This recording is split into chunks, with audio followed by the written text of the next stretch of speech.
We're back at 9 minutes after 8 o'clock. As you send your kids off to school this morning, listen to this. Girls are outperforming boys in nearly every subject, and they're more likely to graduate from high school and continue on to college. So what's going on, and what can be done to help boys? We begin with NBC's Peter Alexander. If you were to look at one of those thesauruses. With just one look at a typical classroom, you might miss the monumental shift taking place. Not so long ago, boys were at the head of the class, scoring better on tests, and more likely than girls to go to college. But times have changed. Today, girls are leading the way, with boys lagging behind. Fourth grader Christopher Thompson started struggling in school last year. Yeah, it was just pretty hard.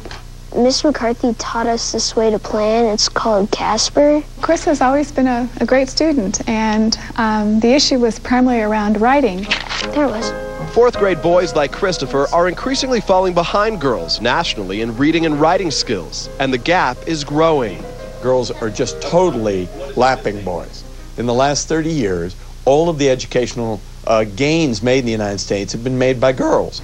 So why the shift? Educators say there are several reasons. Boys' brains develop slower than girls.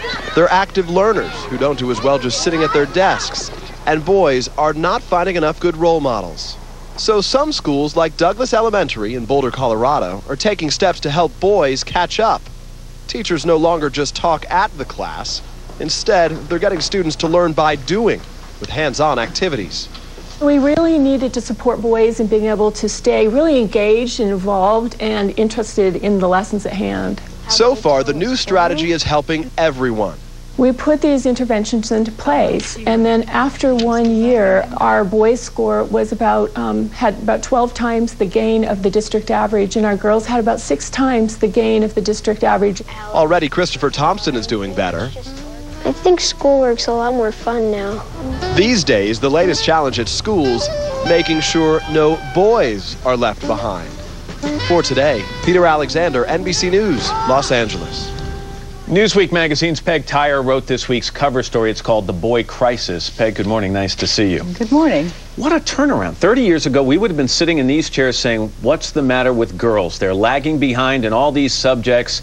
And here we are 30 years later, and the boys and the girls have distanced themselves from the boys. Why? Well, they were given opportunities and they took them. 30 years ago, the playing field really wasn't level for girls. Girls didn't have the same educational opportunities, and Title IX, some federal laws, really changed that.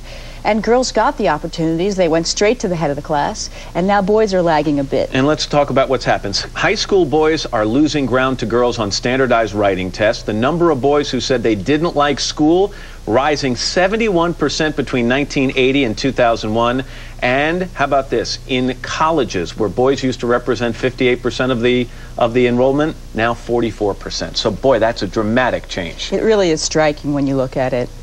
All right, let's talk about what has happened exactly in education. What is it in the way we teach students that is doing a better job with girls and is leaving boys behind? A few things have happened. The standards for education have really changed. We look at standardized tests now as the measure of success for students, whether they do well on the SATs. We have less tolerance for traditional sort of boy behaviors, really active kids, and a lot of kids end up labeled as learning disabled. In addition, we have poverty and fatherlessness, which really hurts boys. As a matter of fact, twice as many boys in special ed programs as girls, twice as many boys labeled or diagnosed with learning disabilities. You talk about these active boys. Even in the last several years, the move away from recess time has hurt boys, hasn't it? That's really hurt boys, and so has the reduction of physical education. Now, why? Explain that. Well, when we talk about boys also, we should also point out that girls need physical education too, and they need to run around too. But there's a lot of people who think that for some boys it's really critical for their learning.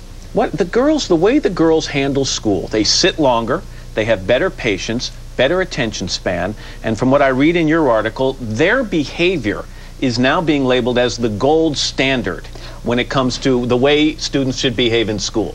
Well, I hate to give a big answer to this question, but we've changed. Our economy has changed. It's an information economy, and it prizes the verbal skills, and girls have come into school with more verbal skills. So what they're showing actually is what teachers want. When you say girls come into school with more verbal skills, is that a result of socialization, or is that a result of some actual wiring in the brain? Well, there's two things at work here. Girls actually are wired to speak earlier, and they do speak more, they recognize more words, but they're also read to more, they're taken to the library more, so there's a socialization element as well. What about family background? You know, the dynamics of a family. How important, what kind of impact does that have on all this? Well, psychologists say that fatherlessness is a huge problem for boys, and for boys who want to succeed. If they don't have a father, it can be very, very difficult for them. They need to have someone who models good grown-up behavior for them. So in other words, and in particular, from what I understand, in secondary school, boys tend to do better if they have a very strong male role model. Or someone breathing down their neck, whether it's telling them to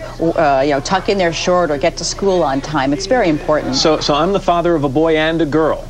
Do I now start to treat my boy differently over the course of the next 10 years to kind of give him an extra boost? I think you can't ignore him. That's the problem. You have to really look at it. And if there's a mismatch between him and school, you have to focus on that.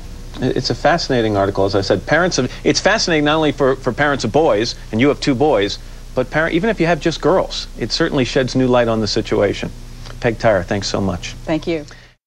I was looking at the Today special about your reading program for your young men. I think it's beautiful. My child had trouble once he got to the 4th grade, and he was unable to get help at that time. No one was interested enough to help him. Now he's 15 years old, and he can't read or hardly write. And I just want to say God bless you all down there in Boulder, Colorado, and your teaching staff at Douglas Elementary. Thank you.